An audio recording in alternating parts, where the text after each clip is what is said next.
गुरुजी हम तो चाहते हैं कि हमारा दारू का नशा छूट जाए, इसका कोई उपाय है क्या तुम्हारे पास नशा छुड़ाने के लिए? हमारे पास कोई उपाय नहीं है। उपाय तुम्हारे पास है। तुमने दारू पी है, तुमने पीना चालू करी है, तुम नशे में रहते हो, तो छोड़ने की सामर्थ्य भी तुम्हारी हो, तुम्हारे अंदर वो बल है कि तुम छोड़ सकते हो।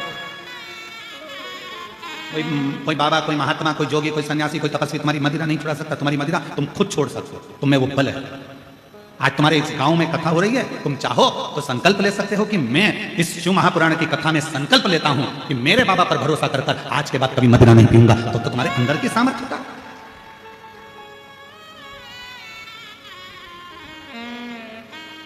तुम्हारे भीतर की सामर्थ्य था। और मत बुरे कर्म कर बंदे वरना पछताएगा, भगवान की आंखों से तू बच नहीं पाएगा, तू बच नहीं पाएगा। अरे ओ अज्ञानी मत करना दो, अरे ओ अज्ञानी मत करना दो। तेरे कर्म का फल भी तू ही पाएगा, जैसा किया तूने तेरे आगे आएगा। मत बुरे कर्म कर बंदे वरना पछताएगा, भगवान की आंखों से तू बच नहीं पाएगा, तू बच नहीं पाएगा। अरे ओ अज्ञानी मत करना दानी, अरे ओ अज्ञानी मत करना। पांडव हार चुके, पांडव का बल समाप्त हो चुका था, पांडवों का वैभव समाप्त हो गया था, पांडव के पास कुछ नहीं बचा था, पांडव अपने अंदर से हिम्मत हार रहे थे। तब भगवान कृष्ण ने कहा पूरे वन में तुम शिव की आराधना करना, शंकर की भक्ति करना। यदि तुमने शिव को पकड़ लिया, यदि शंकर को तुमने पकड़ लिया और शिव को यदि एक लोटा जल चढ़ाना चालू कर दिया, तो भगवान कृष्ण कहने लगे कि केवल 33 कोटि देवताओं में एक देवाधिदेव महादेव में वो बल है कि लिखे हुए ललाट के भाग्य को भी पलट देते हैं।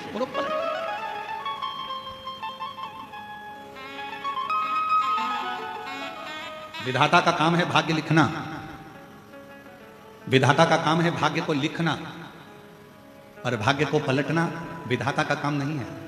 विधाता भाग्य को लिख सकता है पर पलट नहीं सकता। भाग्य को पलटने की सामर्थ्यता तो केवल एक लोटा जल सारी समस्या का हल। भाग्य को पलटने की सामर्थ्यता तो केवल शिव में है।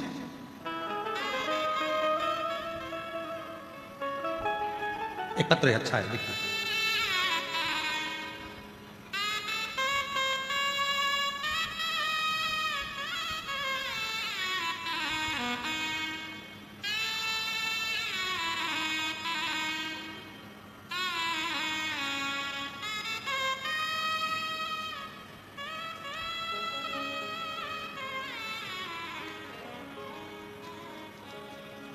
मेरा नाम गिरजा साहू है, मेरे पति का नाम दिनेश साहू है। मैं बिलासपुर सकरी की रहने वाली हूँ। कहीं बैठी हो तो हाथ हिला सकती हैं, आप ही हैं? आ जाइए, एक बेलपत्र लेकर जाओ। जाओ। पत्र एलईडी पर चल रहा है, आस्था चैनल पर चल रहा है, आप लोग साथ में पढ़ें पत्र को। मेरा नाम गिरजा साहू है, मेरे पति का नाम दिनेश साहू है। मैं बिलासपुर सकरी की रहने वाली हूँ। गुरुजी, आपको चरण छूकर प्रणाम करती हूँ। एक लोटा जल का बखान करूँ गुरुदेव। आपकी कथा 2020 से सुन रही हूं गुरुदेव। मेरी बेटी नेहा साहू, जिसके मन में संशय था, जितनों से भी पूछा था एक ही बात कहते थे कि ये कभी सरकारी नौकरी नहीं करेगी। गुरुदेव, बेटी ने हिम्मत हारी। मेरी बेटी से मैंने कहा, वो सियोर वाला बाबा कहता है यदि विश्वास खुद पर है और शंकर जी के एक लोटे जल पर है तो तुझे सरकारी नौकरी जरूर लगेगी। तू मेहनत कर।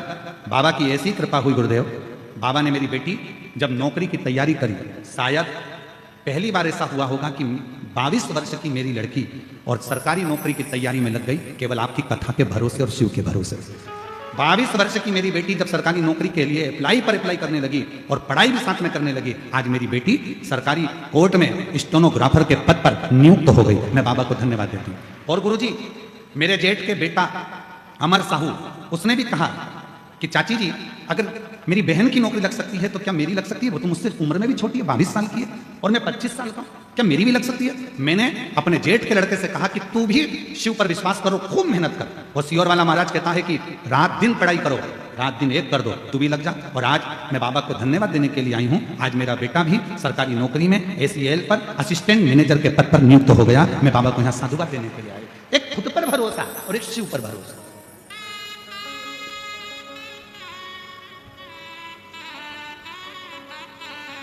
आप अपने आप पर कितना भरोसा करते हैं? हमें हमारे महादेव पर इतना भरोसा है, इसलिए हम अपनी व्यासपीठ से कह देते हैं कि यहां कथा सुन रहे हो, यह कथा 10 तारीख को विराम होगी। और हमारा विश्वास कहता है अगर दिल से सुनी है, इस पवित्र कथा के पंडाल में बैठकर वहां की मिट्टी को तुमने आरती के बाद अपने हृदय से लगाकर जो मांगा है, दिल से प्रार्थना करी है, तो 14 से 20 नवंबर की जो देवघर में कथा होगी उसमें आपका भी पत्र जरूर मिलेगा, ये विश्वास के साथ। जो जैसी भावना लाया वो वैसा ही फल पाया, नहीं खाली उसे लौटाया, वो मन ही मन हर्षाया, और कर दिया माला माल काशी वाले लुटा दिया भंडार काशी वाले, कर दिया माला माल काशी वाले, कर दिया माला माल काशी वाले ने। जो जैसी भावना लाया वो वैसा ही फल पाया, नहीं खाली उसे लौटाया, वो मन ही मन हर्षाया। एक बार बेटी के लिए धन्यवाद, साधुवाद, जोरदार ताली बजाओ, जिसकी कोर्ट में स्टेनो के पद पर नौकरी लगी। बहुत बहुत साधुवाद। कर दिया माला जेठानी के बेटे के लिए भी एक बार जोरदार ताली बजाओ, जिसकी सुंदर लुटा दिया भंडार काशी वाले ने। जो हृदय से, चित्त से, मन से, भाव से हम फिर कहेंगे, दुनिया की दृष्टि में ये केवल शिव पुराण की कथा हो सकती है। दुनिया के लोग इसको केवल कथा कह सकते हैं, पर जिस समय आप पंडाल में बैठकर कथा सुनते हो, ये केवल कथा नहीं रहती, एक पिता से अपने दिल की बात कहने का एक मौका मिलता है, अपने बाप से, अपने पिता से हृदय से कुछ कहने का मौका मिलता है। जिसको कोई स्वीकार नहीं करता उसको शिव स्वीकार करता है, जिसको सब ठुकरा देते हैं उसको शिव अपना लेते हैं।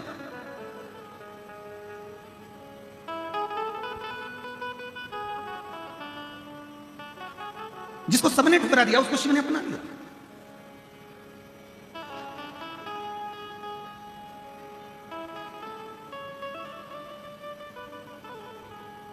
गणेश तिवारी जी यहां कथा में हमारे रायपुर के पास का एक गांव है, वहां के खंडेलवाल जी बैठे हैं, यजमान बने थे। कहाँ यहाँ आप?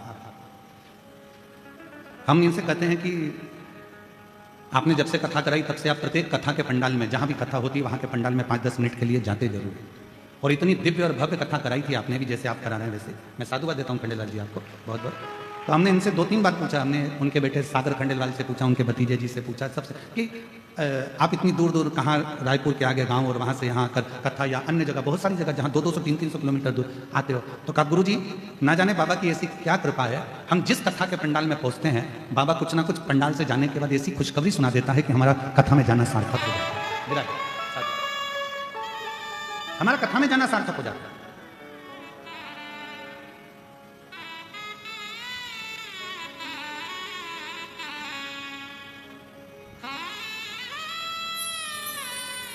शिव कब क्या कहां देंगे ये उनके ऊपर है। एक कितनी सुंदर कथा है, देवता और राक्षसों ने मिलकर समुद्र का मंथन किया, समुद्र का मंथन किया,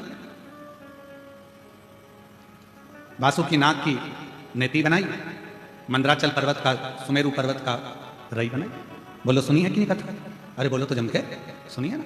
अब जो वासुकी नाग था, उस वासुकी नाग को पर्वत में ऐसा लपेटा गया, एक छोर देवताओं ने पकड़ा, एक छोर असुरों ने पकड़ा, वो इधर खींचे वो इधर खींचे, तो जो पर्वत है वो घूम रहा था, जिससे वो मंथन हो रहा था। अब पर्वत को घुमाया जा रहा है तो पर्वत का कुछ बिगड़ेगा क्या? जम के बोलो जरा। अरे बोलो तो। बिगड़ेगा किसका? जो देवता खींच रहे हैं उनका कुछ बिगड़ेगा, जो असुर खींच रहे हैं उनका कुछ बिगड़ेगा नहीं। बिगड़ेगा किसका? एक तरफ सांप का मुख पकड़ा है वासुकी नाग का, दूसरी तरफ वासुकी नाग की पूंछ पकड़ी है और खींचा जा रहा है। सबसे ज्यादा कष्ट किसको हो रहा होगा? पर्वत को, देवता को, असुर को कि नाग को? बोलो बोलो बोलो। नाग को, सर्प को सबसे ज्यादा तकलीफ हो रही होगी। और बाद में हुआ क्या, जब अमृत निकला, देवता लेकर चले गए, असुर लेकर चले गए, और जो पर्वत था वो भी अपनी जगह पर चले गया। पर सबसे ज्यादा जिसको तकलीफ थी, घिस घिस के वो सांप की हालत खराब हो गई थी। वासुकी नाग के शरीर से रक्त टपक रहा था, वो वासुकी नाग पूरा छरछर हो गया था, एक कोने में पड़ा हुआ था, कोई देख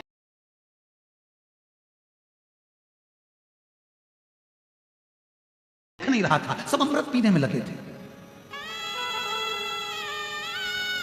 सब अमृत पीने में लगे। ये दुनिया की रीति है। अपना काम बनता चूल्हे में जाए, हम काय को बोले, तुम बोलो। ये दुनिया की रीति है। अपना काम बनना चाहिए, अपना काम हो जाए, इसके बाद तो कोई पूछता ही नहीं। कहाँ हो श्रीमान, क्या कर रहे हो श्रीमान, कोई नहीं पूछेगा। और ऐसे तो फिर काकी जी, भाभी जी, बुआ जी, फूफा जी, नाना जी, मामा जी, हव साहब। तुम ध्यान देना, पूरी शादी में बरमाला होती है तब पंडित जी को नहीं ढूंढा जाता। जब पूरी शादी में सब काम होता है, भोजन करते समय भी पंडित जी को नहीं ढूंढते। पंडित जी की जरूरत कब पड़ती है, जब सब काम हो जाता है, उसके बाद रात्रि को दूल्हा दुल्हन बैठे तो पंडित कहाँ है, जरा ढूंढ के ला। अब मालूम पड़े पंडित जी को कोई ने ना खाने की पूछी, ना पानी की पूछी, ना किसी चीज की पूछी, और ब्याह के लिए पंडित जी को ढूंढ रहे, टार्च जला जला के ढूंढ रहे। कहाँ है पंडित जी, देखेगा पंडित जी, देखेगा पंडित, बस हो रहा है। पंडित जी बोला, पंडित जी उठो उठो, प्रणाम साहब प्रणाम, चलो मैं चाय लाऊं तुम्हारे लिए। पंडित जी बोले, इतनी देर से तो किसी ने नहीं पूछा।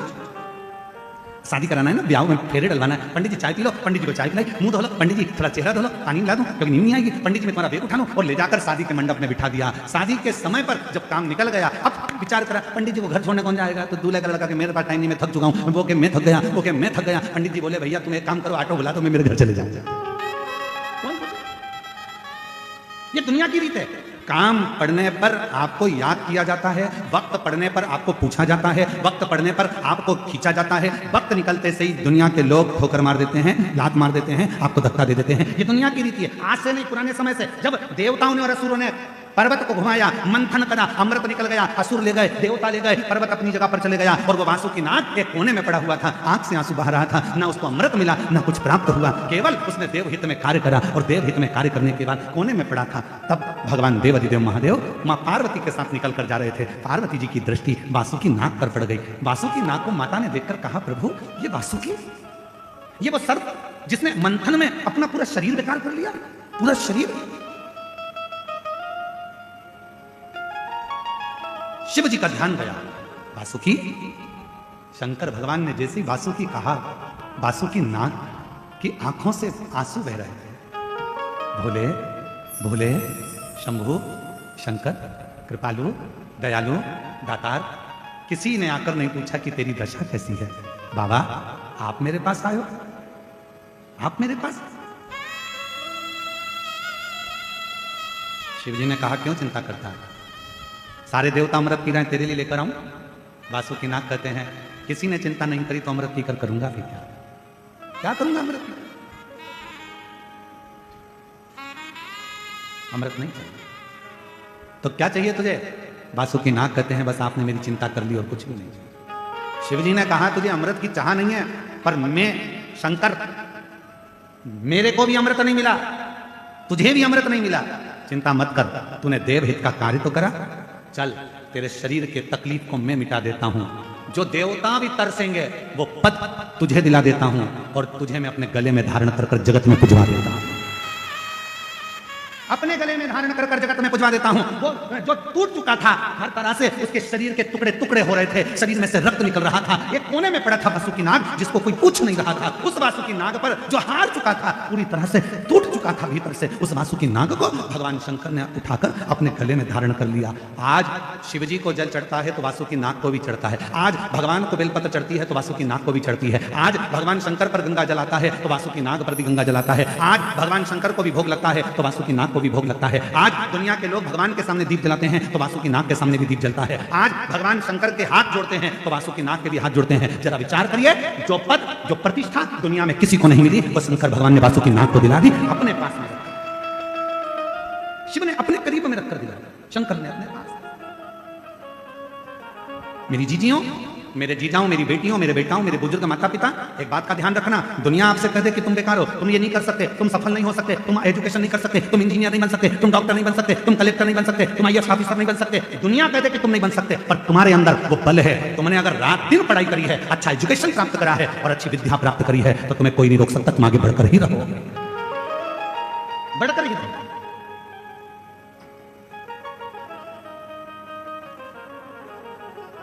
और बड़ी प्रसन्नता के साथ कहना चाहूंगा, आज इस गांव ने, घुंगरी खुर्द छोटा सा गांव है, पर इस गांव ने दिल लूट लिया जब हमने देखा कि दरवाजों पर लोगों ने भक्तों के लिए पानी भरकर रखा है और भक्त पानी पी रहे हैं, उनके लिए जो चले आ रहे हैं, उनके लिए मैं घुंगरी खुर्द के एक एक परिवार से कहना चाहूंगा, अगर आपके परिवार में जो बेटियां हैं और वो बेटियां अगर अच्छी पढ़ना चाहती हैं, तो आज इस व्यासपीठ से कहना चाहूंगा कि घुंगरी खुर्द की जो बेटी अच्छी एजुकेशन करना चाहती है, उसे विठले सेवा समिति अपने खर्चे से पढ़ा सकती है।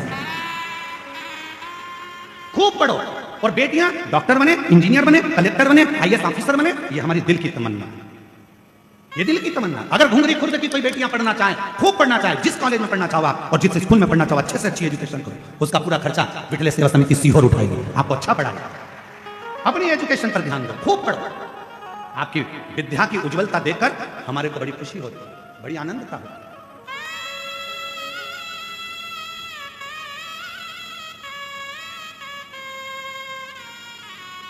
ये छत्तीसगढ़ महतारी की गोद में जो आप जन्मे हो, कोई साधारण नहीं हो, इसमें से कुछ अच्छा करो, कुछ अच्छा, उन्नति की ओर आगे बढ़ो। कोई कह दे कि तुम्हारे भाग्य में नहीं, सब है मेरे भाग्य में, मेरे भाग्य में, तुम मत सोचो कि मेरी किस्मत। एक पत्र और है बड़ा सुंदर, देखिए,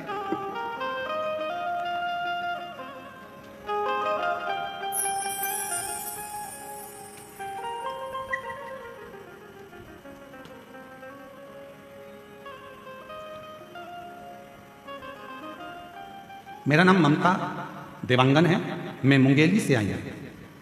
कहीं बेटी हो, ममता देवांगन, मुंगेली से। अगर कहीं बेटी हो तो हाथ हिला सकती हैं, और अगर कहीं बेटी हो तो वो यहां आकर एक बेलपत्र ले जा सकती हैं। ममता देवांगन मुंगेली से आई। गुरुदेव, मेरे बेटे की नौकरी नहीं लग रही थी, वो हिम्मत हार चुका था। सब उसको ताना देते थे कि तू फालतू का काम कर रहा है, तू सरकारी नौकरी तेरे को नहीं लग सकती। गुरुदेव, मैंने अपने बेटे से कहा कि तू चिंता मत कर, शिव जी के मंदिर जाया कर, झाड़ू लगाया कर, पोछा लगाया कर, मंदिर में जल चढ़ाया कर और खूब मेहनत कर रात दिन पर। गुरुदेव, पंडाल में बैठकर शिव महापुराण की कथा सुनी और मेरे बाबा ने छप्पर फाड़ कर दिया। मेरे बेटे ने 4 साल में 4 नौकरी के लिए अप्लाई करा और 5वीं नौकरी के लिए भी अप्लाई करा। शिव की कृपा किसको कहते हैं? बाबा की कृपा से मेरे बेटे की 5 नौकरियों के लिए जो एग्जाम दिया था, वो 5 का रिजल्ट एक साथ आ गया। 5 सरकारी नौकरी का रिजल्ट एक साथ आया और बाबा की ऐसी कृपा हुई कि 5 नौकरियां जोरदार थी। और आज अब मेरा बेटा 5वें नंबर की नौकरी कर रहा है। मेरा बेटा कवर्धा में उद्योग विभाग में एडीआई के पद पर नियुक्त हो चुका है। मैं बाबा को यहां प्रणाम करने, मैं बाबा को नमन करने। खूब पढ़ो, खूब बढ़ो, शिव पर विश्वास कर कर एक लोटा जल। कहीं बैठी हो तो आ सकती हैं। मेरा नाम ममता देवांगन है, मैं मुंगेली से आई हूँ। गुरुदेव, मेरा मोबाइल नंबर ये है, मैं बाबा को प्रणाम करने के लिए। शिव पर भरोसा, भगवान शंकर पर भरोसा और आपका अपने आप पर विश्वास, अपने आप पर भरोसा।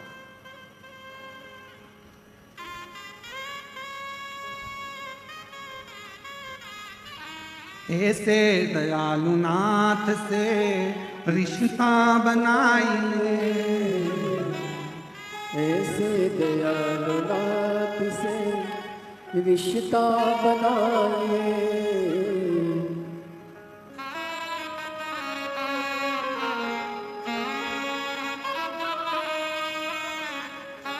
फिर वही होगा, ऐसे दयालु नाथ से रिश्ता बनाइए, ऐसे दयालु नाथ से रिश्ता बनाइए। होगा रहेगा आपको जो कुछ भी चाहिए, मिलता रहेगा आपको जो कुछ भी चाहिए। ऐसा होगा जो हुआ कभी नहीं, ऐसा करिश्मा होगा जो हुआ कभी नहीं। मांगा है भोलेनाथ से वरदान एक ही। मांगा है भोलेनाथ भोलेनाथ से वरदान एक ही। मांगा है भोलेनाथ से वरदान एक ही। मांगा है भोलेनाथ से वरदान एक ही। मांगा है भोलेनाथ से वरदान एक ही।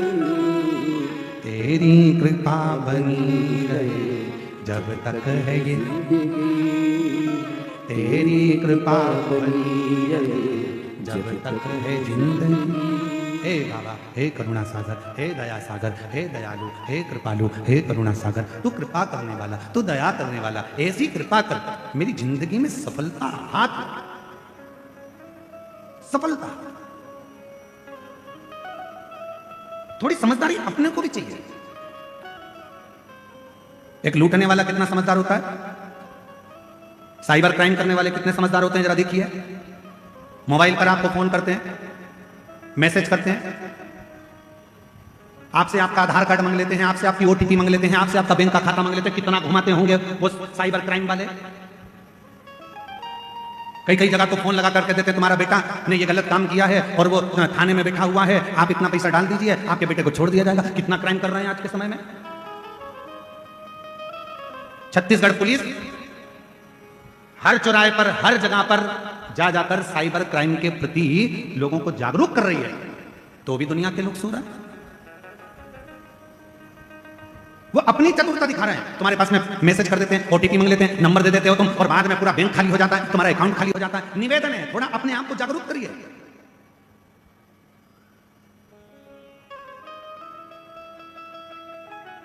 थोड़ा बहुत भी अगर आपके साथ में गलत हो रहा है तो नजदीकी थाने में जाकर रिपोर्ट जरूर करें।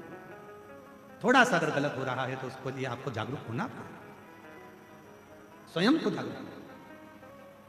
और तेरी कृपा बनी रहे, बोलो बोलो बोलो, आप भी तो बोलो। तेरी कृपा जब तक है जिंदगी, तेरी कृपा जब तक है जिंदगी। क्यों रे कवर्धा वालों, एक बात तो बताओ जरा, कुछ व्रत व्रत चल रहे हैं क्या तुम्हारे? तो आवाज नहीं आ रही है क्या? बात क्या है? नहीं तो कवर्धा के लोग और चुप बैठ जाए, कभी नहीं बैठ सकते।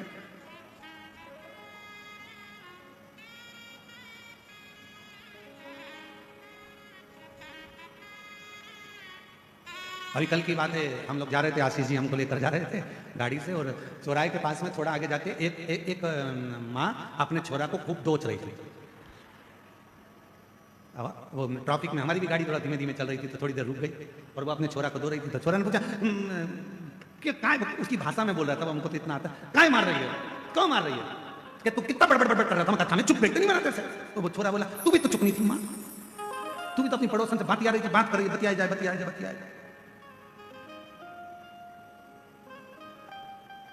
दोनों की बात। हर हर तो निवेदन है जरा, तेरी कृपा जब तक। अब कितने अच्छे बोले।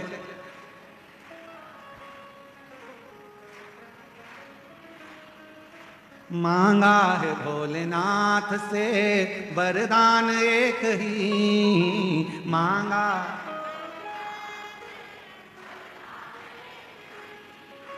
तेरी कृपा बनी रहे जब तक है जिंदगी, तेरी कृपा।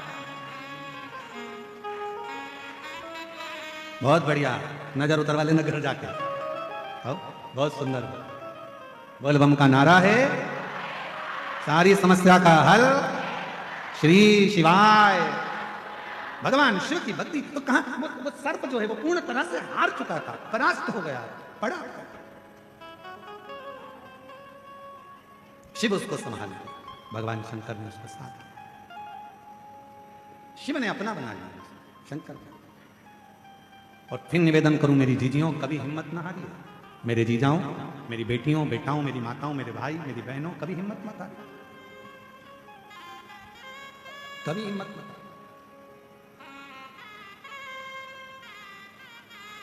खुद पर विश्वास रखो और देवाधिदेव महादेव पर विश्वास रखो।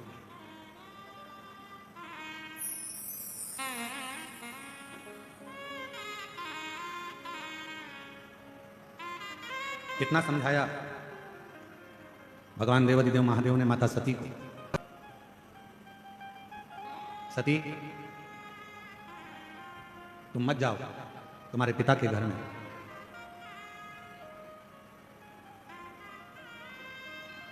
सती मां मानी नहीं,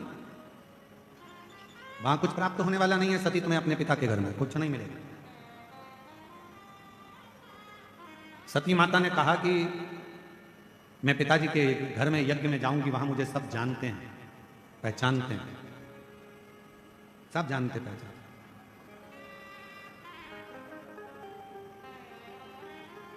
जानना पहचानना ये अलग बात है। भगवान शंकर ने मां पार्वती जी को, मां सती जी को जो कहा वो आप भी अपनी जिंदगी में जरूर उतारिए। सती अपने पिता के घर मत जाओ, सती दक्ष प्रजापति के यहां मत जाओ, मेरा कहना मानना। सती कहती हैं कि वहां मेरी बहन है वो मुझे पहचानती है, वहां मेरा भाई है वो मुझे पहचानता है, मेरे पिता हैं मुझे पहचानते हैं, मेरी माता है वो मुझे जानती है। शंकर भगवान की ये कथा कर रही है। भगवान शिव सती से कहते हैं जान पहचान के ऊपर कभी मत जाना। सती जानने और पहचानने वाले तो दुनिया में ढेर सारे होंगे, पर आपको समझने वाले दुनिया में बहुत कम होंगे। आपको समझने वाले कौन?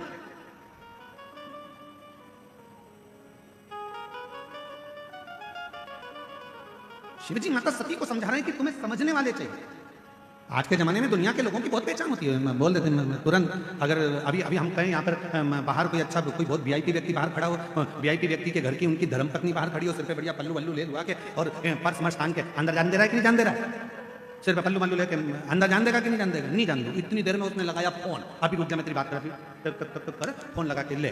तो उन्होंने तुरंत जैसे ही नाम सुना, नाम सुनते से कह दिया अच्छा आप उनके घर से हो? भाभी जी जाइए जाओ। अब जरा विचार करो, जरा सा फोन लगाया, नाम बताया और बाहर खड़े हुए किसी व्यक्ति ने, वो बाउंसर ने तुमको अंदर जाने दिया। नाम का इतना फल है, जरा विचार करो, पहचान का इतना फल है। तो तुम्हारी पहचान उस ऑफिसर से थी, उसका नाम लेते से ही तुम अंदर आ गए। तो जरा विचार करिए, जैसे ही श्री शिवाय नमस्तुभ्यम कहोगे वैसे ही तुमको भी प्रवेश वैकुंठ में मिल जाए। वैकुंठ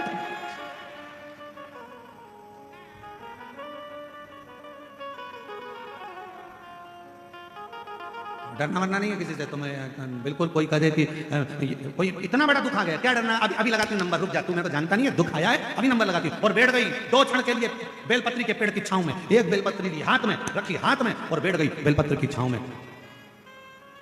यमराज भी टेंशन में आ गया, कर क्या रही है? उसको क्या मालूम सियोर वाले महाराज का उपाय कर रही है।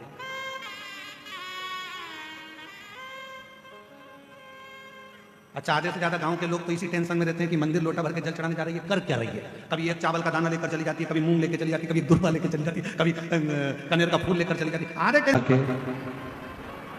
मुख्य यजमान श्री गणेश प्रसाद जी तिवारी, श्रीमती नेहा जी तिवारी, श्री आशीष जी तिवारी, कवर्धा छत्तीसगढ़ से एक बार जजमान परिवार के लिए जोरदार ताली बजाकर उनका स्वागत अभिनंदन, जिन्होंने इस पवित्र पावन शिव महापुराण की कथा को आयोजित कर इस पवित्र कथा का लाभ आप और हम सभी को दिया। कथा घुंगरी खुर्द कवर्धा कबीरधाम छत्तीसगढ़ में ये पवित्र शिव महापुराण की कथा का शिव कृपा से माँ सुरभि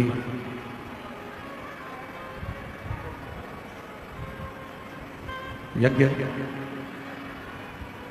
पीछे की आवाज बढ़ा दो, पीछे माँ सुरभि यज्ञ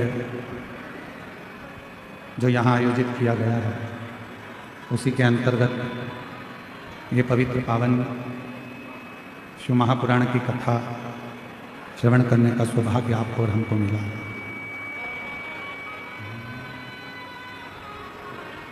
और तेरी कृपा बिना न हिले एक लेते हैं सांस तेरी कृपा से तनु तनु।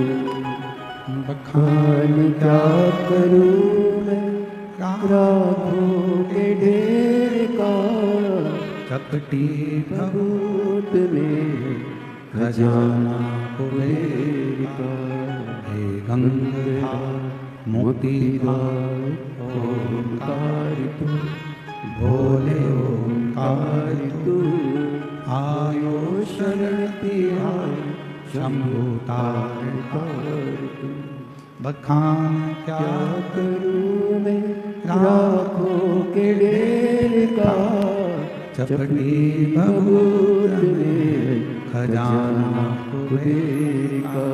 हे गंगाधर मुक्तिदार ओंकार तू, भोले ओंकार तू आयो शरण तिहार शंभु तार तार तू। ये शिव की उदारता से, भगवान शंकर की कृपा से, करुणा से, दया से यह पवित्र पावन शिव महापुराण की कथा का दिव्य आयोजन आयोजित किया गया है।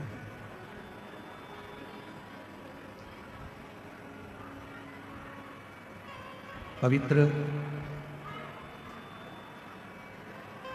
शिव की स्पीकरों की आवाज़ बढ़ाओ, स्पीकरों की आवाज़, अंदर आवाज़ नहीं है पंडाल के अंदर। भगवान शिव जो संपूर्ण जगत का कल्याण करने वाले हैं, जब हम और आप एक क्षण की भी भगवान शिव की पवित्र कथा का लाभ लेते हैं या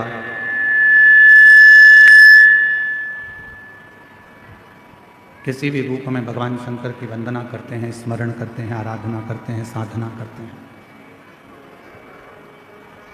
तो भगवान शिव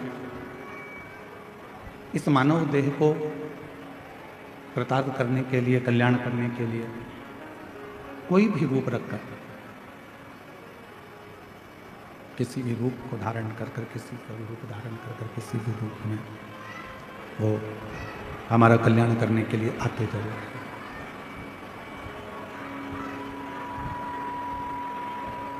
ईश्वर परमात्मा कभी भी अपने मूल स्वरूप में प्रकट नहीं होता। ईश्वर जब भी आता है, परमात्मा जब भी आता है,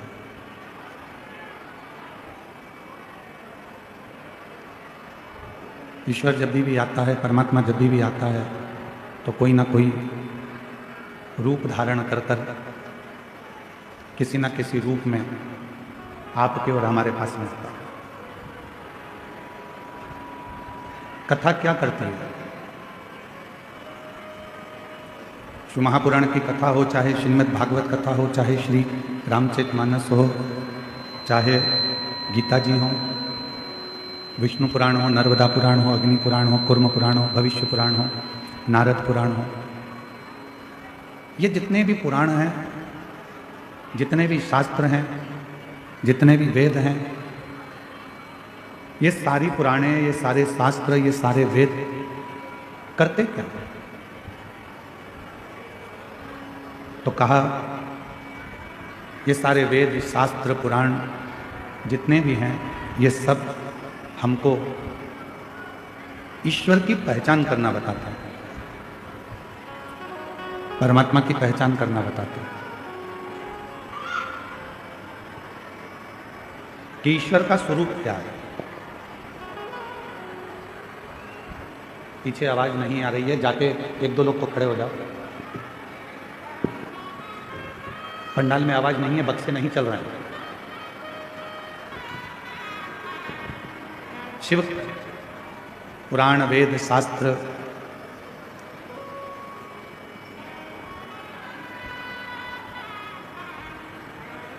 ये जितने भी हैं वो किसी ना किसी रूप में हमको ईश्वर की पहचान करना बताते हैं कि ईश्वर का स्वरूप क्या है और हम ईश्वर को जाने कैसे, हम उस परमात्मा को पहचाने कैसे। और शंभु शरण मासु घड़ी दुख काटो दया करीन दर्शन आपो। हम ईश्वर को जानेंगे कैसे, हम ईश्वर को पहचानेंगे कैसे, हम शंकर को पहचाने कैसे। भगवान तो आएगा हमारे दुख को मिटाने के लिए, हमारे कष्ट को मिटाने के लिए, हमारी तकलीफों को दूर करने के लिए। पर यदि मान लो परमात्मा आ भी जाए तो हम उसको पहचाने कैसे। और यही संवाद रामचरितमानस के अंतर्गत भी आया, यही की यही संवाद। मातंग बाबा से शबरी अम्बा ने, माँ शबरी जी ने मातंग बाबा से ये प्रश्न किया।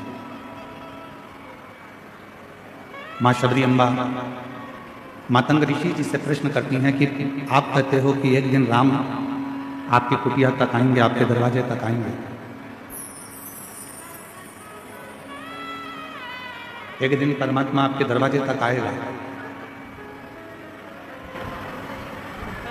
तब आप कह रहे हो कि परमात्मा का दर्शन होगा, भगवान शबरी तुम्हारे दरवाजे तक आएगा, पर शबरी कह रही है कि मेरे दरवाजे पर भगवान आएगा तो मैं उसको पहचानूंगी कैसे।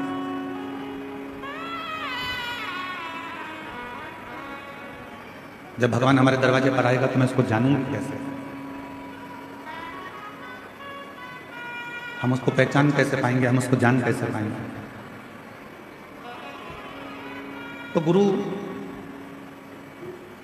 मातंग ऋषि ने शब्द कहा, शबरी तुम परमात्मा को पहचानोगी कि नहीं पहचानोगी हम नहीं जानते, हम तो इतना जरूर जानते हैं कि तुम रोज यदि उस परमात्मा को याद करोगी और परमात्मा जब तुम्हारे नजदीक में आएंगे तो तुम परमात्मा को पहचानोगी कि नहीं पहचानोगी हम नहीं जानते, पर यह जरूर है कि परमात्मा तुमको जरूर पहचान जाएगा। भगवान तुमको जरूर पहचानेगा, परमात्मा तुमको जरूर जान जाएगा। हम क्या प्रयास करते हैं कि हम ईश्वर को जानें, हम क्या प्रयास करते हैं कि हम भगवान को जानें। हम प्रयास करते हैं कि हम ईश्वर को पहचानने का प्रयास करें, हम ईश्वर को जानने का प्रयास करें, हम भगवान को जानने का प्रयास करें, हम शिव को जानने का प्रयास करें। पर शिव महापुराण की कथा कहती है कि आप भगवान का इतना भजन करो, आप भगवान की इतनी भक्ति करो, आप परमात्मा का इतना मंत्र जाप करो, आप परमात्मा का इतना मंत्र स्मरण करो, आप भगवान का इतना नाम जाप करो, इतना स्मरण करो कि आप भले ईश्वर को ना जान पाए पर ईश्वर आपको पहचान जाए कि ये मेरा भक्त है जो दिन रात मुझे पुकारता रहता है। और मैंने तेरे ही भरोसे बाबा, तेरे ही भरोसे हवा बिच उड़ती जावागी बाबा, डोर छबीना में कटी जावागी। बोले मैं तेरी पतंग, शंभो मैं तेरी पतंग हवा बिच उड़ती जावागी बाबा, डोर तो छबीना में कटी जावागी।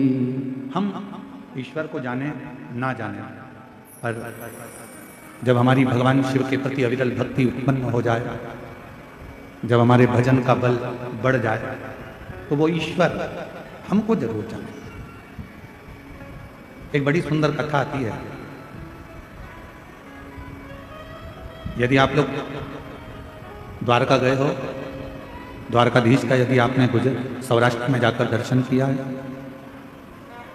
गुजरात में जाकर जब यदि आपने द्वारकाधीश का दर्शन किया है, तो वहां एक गोवत्स तीर्थ है।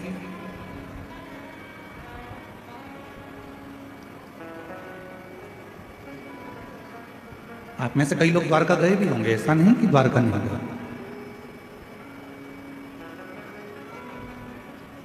यदि आप लोगों में से कोई द्वारका गया होगा तो वो गोवत्स तीर्थ भी जरूर गया होगा। एक द्वारका के नजदीक में गोवत्स तीर्थ है।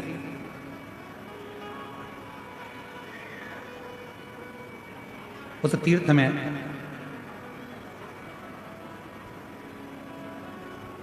पूर्व में एक बलाहक नाम के राजा हुए,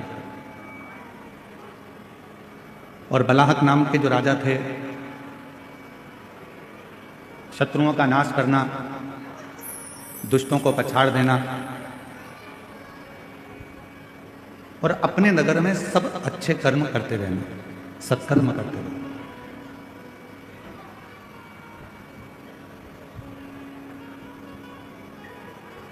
बलाहक नाम के जो राजा हुए हैं, वो बलाहक नाम के राजा पूरी नगरी में, पूरे नगर में भ्रमण करते हैं, घूमते हैं, और यदि किसी का कोई दुख है, कोई तकलीफ है, तो उसको समाप्त करते हैं।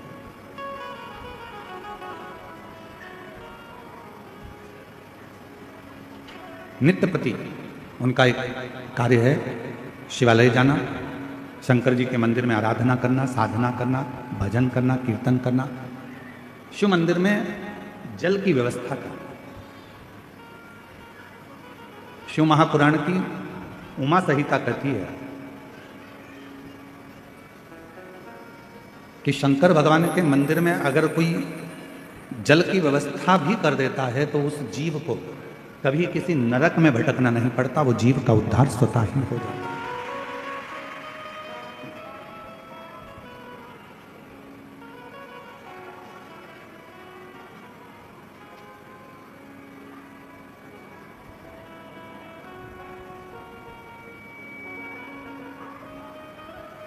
किसी गौशाला में, किसी देवालय में, किसी शिवालय में, किसी तीर्थ में भूमिदान, अन्नदान, वस्त्रदान, मुद्रादान, स्वर्णदान, जितने जितने दुनिया के दान होते हैं, उस दान में एक सबसे बड़ा दान होता है जल का दान।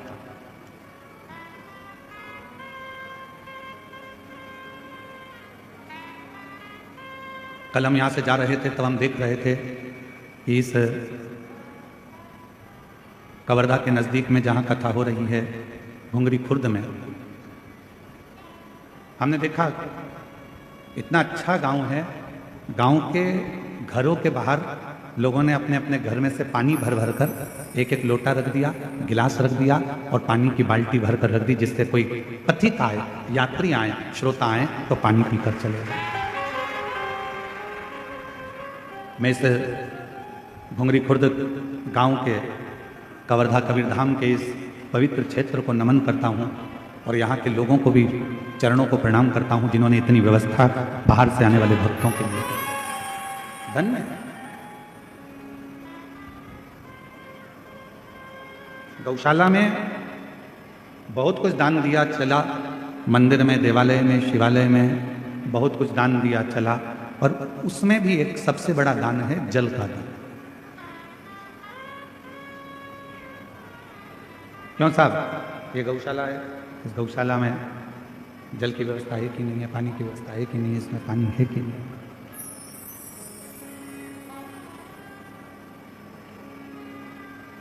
यहाँ पानी की व्यवस्था, ये चल नहीं रहे हैं, यहाँ पानी की व्यवस्था है कि नहीं है, जल की व्यवस्था है कि नहीं? मूल है शंभु शंभु शंभु शंभु शंभु शंभु शंभु शंभु।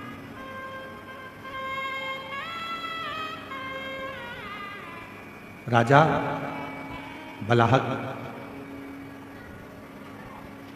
बड़े धर्मात्मा थे, पुण्यात्मा थे,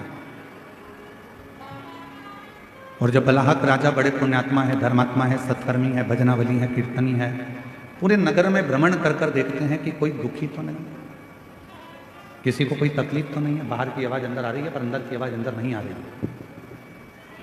कोई तकलीफ तो नहीं है, कोई कष्ट तो नहीं है। बलाहक राजा सब दूर भ्रमण कर रहे हैं, हर जगह पर जा रहे हैं, प्रत्येक जगह पर जाकर वो व्यवस्था को देखते हैं। और उनका एक नियम बड़ा विचित्र है कि शिवालय में, देवालय में, तीर्थ में जल की व्यवस्था कर, पानी की व्यवस्था।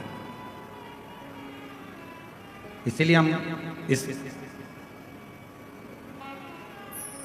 घुंगरी खुर्द गांव के सभी श्रोताओं को और घुंगरी खुर्द गांव में रहने वाले सभी ग्रामीण वासियों को बहुत बहुत प्रणाम करते हैं कि आप लोगों ने जल की व्यवस्था करी, जो हमारी शिवपुराण कहती है। शिवपुराण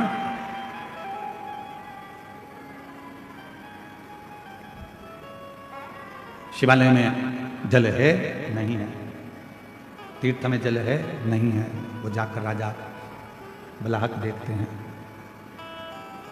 अब उन्होंने देखा कि यहाँ तो कोई जल है नहीं। किसी द्वारपाल से कहा कि इस शिवालय में जल नहीं है, तुम जाओ और जल लेकर आओ और वो जल इस शिवालय में तुम रखो। बलाहक राजा के शब्द सुनकर द्वारपाल गया तो शरीर पर जल ढूंढता रहा एक वन क्षेत्र में, पर जल नहीं।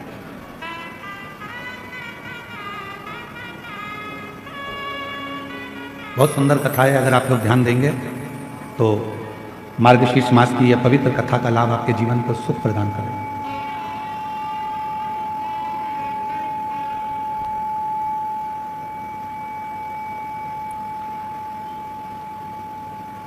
और बलाहक राजा ने जिस सैनिक को भेजा वो सैनिक सब दूर भ्रमण कर कर आया, पर उसको जल नहीं मिला, जल प्राप्त नहीं। बलाहक राजा इंतजार कर रहे हैं कि पानी लेकर आता होगा, जल लेकर आता होगा, और वो जल में शिवालय में शंकर भगवान के इस पवित्र प्रांगण में वो जल रख। सैनिक आया, बलाहक राजा ने पूछा क्यों, तुम्हें जल लेने के लिए भेजा था, तुम जल लेकर नहीं आए? महाराज, पूरे जंगल में मैं घूम कर आया हूं, पूरा जंगल में देख कर आया हूं, पर कहीं पर भी मुझे जल प्राप्त नहीं हुआ। संपूर्ण जंगल को मैं घूम लिया हूं, संपूर्ण जंगल में मैं भ्रमण कर कर आया हूं, पर मुझे जल प्राप्त नहीं हुआ, मैं जल नहीं ला सकता। बलाहक राजा के मन में आया कि अब मैं जल लेकर आता। शिव का परम उपासक था, भगवान शंकर की आराधना करना, साधना करना, उपासना करना, भक्ति में डूबे रहना, ये उसका नियम था। गया बलाहक राजा, पूरे वन में, पूरे जंगल में जब बलाहक राजा भ्रमण कर लिया, घूम लिया, पर उसे जल नहीं मिला। आखिरी में उसकी आंखों में जल भर गए। अब किससे कहूं, किससे प्रार्थना करूं, किससे निवेदन करूं, किससे मैं अपने मन की बात कहूं? शिव को याद करा, बाबा भोलेनाथ, शंभुनाथ, त्रिकालदर्शी, कैलाशी, अविनाशी, कृपा कर। इस शिवालय में कहीं जल की व्यवस्था नहीं है, कहीं जल नहीं है, आप कृपा करेंगे, आप करुणा करेंगे, आप दया करेंगे तो जल की व्यवस्था यहां हो। आप कृपा करें। और तेरी कृपा का क्या है भरोसा, कब किस पर हो जाए जरा सी हम पर कर, जरा सी हम पर कर दो। तेरी कृपा का क्या है भरोसा, कब किस पर हो जाए जरा सी हम पर कर दो, जरा सी हम पर कर दो। जिस पर भी हो गई तेरी कृपा करुणा, वो भव पार हुआ, भव पार हुआ। पापी हो चाहे जितना, उसका भी बाबा उद्धार हुआ, उद्धार हुआ। गिद्ध अजामिल गणिका जैसे तेरे मन को जरा सी हम पर कर दो, जरा सी हम पर कर दो। तेरी कृपा का क्या है भरोसा, कब किस पर हो जाए, जरा सी हम पर कर दो। अब शिव का उपासक था, भगवान शंकर का भजन करने वाला था, शिव की आराधना करने वाला था, साधना करने वाला था। मन में भाव उत्पन्न हो गया कि कहीं ना कहीं से देंगे तो मेरे शंकर भगवान, मेरे ओघड़दान, मेरे कालदर्शी, मेरे कैलाशी, शिव के सिवा कोई दे नहीं सकता। अच्छी बुद्धि, अच्छी बुद्धि, अच्छा चित्त, अच्छा व्यापार, अच्छा व्यवहार, अच्छा परिवार बिना शिव की कृपा के किसी को मिल ही नहीं सकता। किसी को प्राप्त ही नहीं हो सकता। आपकी बुद्धि सही चल रही है, आपका विवेक सही है, आपके विचार सही हैं, आपका परिवार सही है, आपके व्यापार सही चल रहा है, व्यवहार सही चल रहा है, परिवार सही चल रहा है, तो समझ लेना कि मेरे देव अधिदेव महादेव की आप पर कृपा होना प्रारंभ हो गई, करुणा होना प्रारंभ। उसकी करुणा, उसकी कृपा, उसकी दया होना प्रारंभ हो।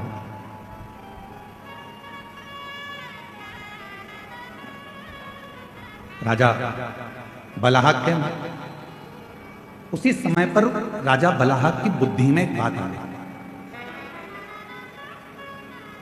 एक वृक्ष की छांव में बैठ गया और भगवान शिव जी से आराधना कर कर कहता है कि मैंने अभी तक आपके मंदिर में जो भी जल चढ़ाया हो, ऐसी कृपा कर दो कि उस जल का एक अंश, यदि मैंने आपके मंदिर में जल चढ़ाया है, मैंने आप पर शिव जी 1 लोटा जल रोज चढ़ाया है, तो उस जल का एक अंश इस शिवालय में, जो जंगल में है, वन में है, इस शिवालय में प्राप्त होगा।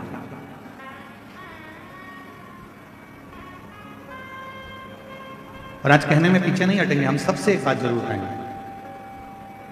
और करा रहे हो, कुआं खोद रहे हो, बावड़ी बना रहे हो, तालाब खोद रहे हो, या बोरिंग मशीन लगा रहे हो और तुम्हें लग रहा है कि यहाँ पानी नहीं आएगा, यहाँ तो पानी बहुत नीचे है, प्राप्त नहीं होगा, तो प्रयास करो। यदि आपने रोज भगवान शिव को 1 साल, 1.5 साल, 2 साल लगातार शंकर भगवान के मंदिर में जाकर, शिवालय में जाकर अगर 1 लोटा जल चढ़ाया है, तो आप भी बोर लगाते समय, कुआं खुदवाते समय, बावड़ी बनाते समय, जल निकालते समय भगवान से प्रार्थना कर कर कह सकते हो कि मैंने जो आपको 1 लोटा जल चढ़ाया है, हे शंकर भगवान कृपा करना, उसका एक अंश गंगा मैया से कहकर इस भूमि पर निकाल देना, जिससे ये जल प्राप्त हो, ये जल प्राप्त हो गया। ऐसी कृपा करो, ऐसी करुणा करो, ऐसी दया करो। आप करुणा करेंगे, आप कृपा करेंगे, आप दया करेंगे तो सब कुछ हो सकता है। आप कृपा करो, आप दया करो।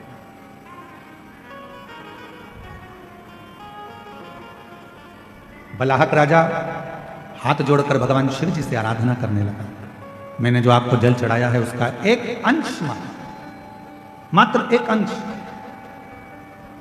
जो मैंने जल चढ़ाया है उसका मात्र एक अंश का